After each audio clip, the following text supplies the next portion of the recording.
The year is 1919. A steamliner chugs across the Arabian Sea, cutting the waters towards its faraway destination. It is one among many other ships on their way to different ports across the world. Just another ocean liner. But standing on the decks, admiring the vast expanse of the ocean, stood a few visionaries whose decades-old dream had just come true. At a time when India fought against the oppressive colonialism of the British and the Swaraj and the Swadeshi movement took firm roots in the subcontinent, two Indian businessmen dared to dream big and launch India's first Swadeshi passenger and cargo ship. This is their story, the story of SS Loyalty.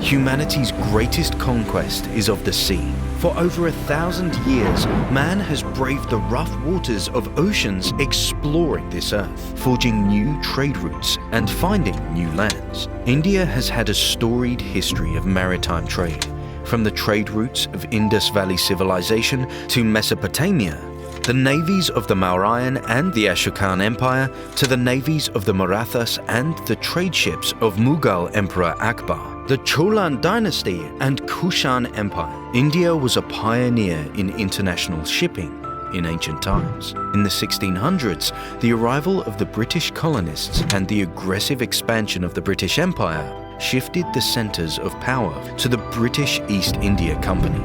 To control India, they had to control the seas and ports, and this started the downfall of one of the world's most flourishing shipping centers. As with all great conquests, the story of India's maritime trade had come to an end.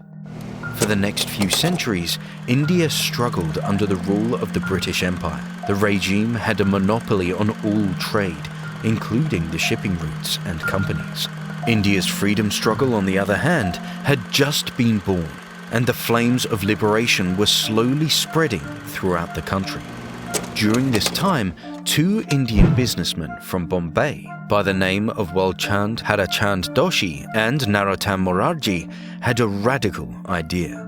Ambitious and visionary, Walchand was a thorough businessman. His previous projects included work in the cotton industry, construction and railways, and Narottam Morarji, a textile magnate from Gujarat. Their dream was to resurrect the shipping industry of India. Many of their contemporaries called them wishful dreamers. Little did they know, in less than a decade, they would make the dream come true. The start of the 20th century ushered in India's freedom movement, and the call for independence was loud and deafening. In 1919, Walchand and Morarji came together to start up Scindia Steam Navigation Company, registered on the 27th of March, 1919. Their hope was that post-World War I, there would be great resurgence in shipping, and India could once again be a pioneer in maritime trade. But first, they needed a ship. In 1891, a beautiful ocean liner sailed out of Vancouver called the RMS Empress of India, manufactured by the Naval Construction and Armament Company in England for Canadian Pacific steamships. She was one of 3 ships that would traverse the Trans-Pacific route between Canada and the Far East. The 5,934-ton vessel had a length of 455.6 feet, and her beam was 51.2 feet. The graceful, white-painted, clipper-bowed ship had 2 buff-colored funnels, 3 lightweight schooner-type masts, and an average speed of 16 knots. The Empress of India had smooth runs throughout its 30-odd years as an ocean liner. Guests resided in 3 classes, with dinner parties and music shows for the first class. She was a beautiful ship, traveled peacefully in the cold Pacific waters.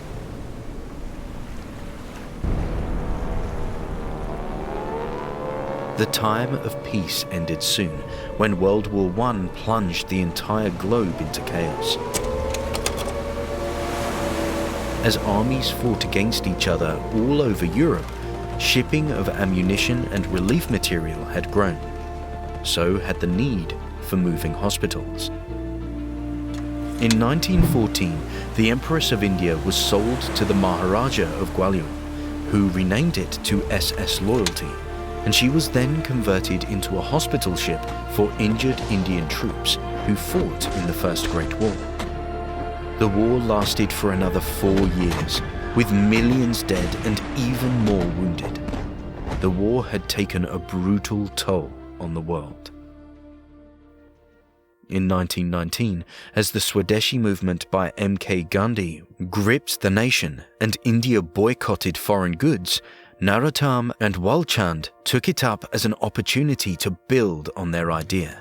They bought SS Loyalty from the Maharaja of Gwalior in March of 1919 for a sum of rupees 25 lakhs and spent rupees 10 lakhs to convert it into a passenger ship. A Swadeshi ship at last.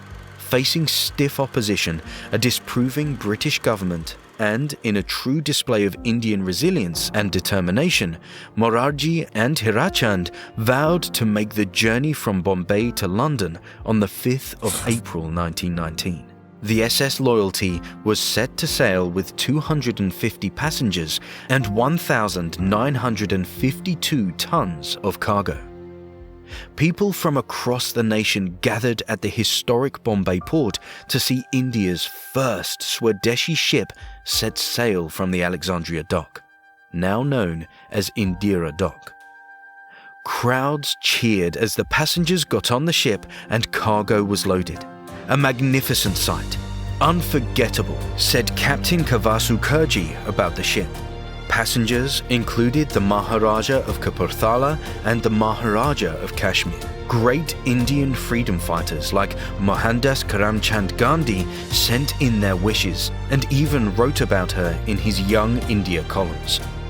As the ship moved out of the piers into the Arabian Sea, a new era of shipping in India had commenced.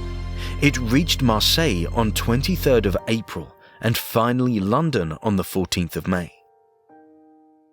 The British government, however, did not take kindly to such a momentous occasion in the freedom movement, and strict guidelines and sanctions were laid out to hurt the operations of the shipping company by denying it any cargo on its journey back to Bombay.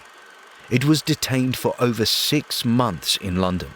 Nevertheless, the company, determined to make a difference, acquired a few more ships. Its trade was restricted to destinations like Burma and Sri Lanka, after an agreement was reached with the British government.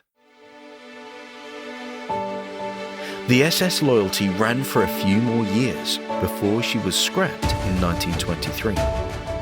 Today, Walchand and Narottam are considered fathers of modern Indian shipping, and their contribution to this sector will forever be remembered. Thousands of years ago, the explorers may have conquered the sea on their great ships, but on the 5th of April, an ocean steamliner had conquered a young Indian's heart and determination. It was not the ship, but her journey that made her so powerful, striving to uphold the ideals of Swaraj and Swadeshi. She sailed with the hope of an independent India. The legacy of SS Loyalty still lives on in the heart of maritime traders and in the memories of the sea.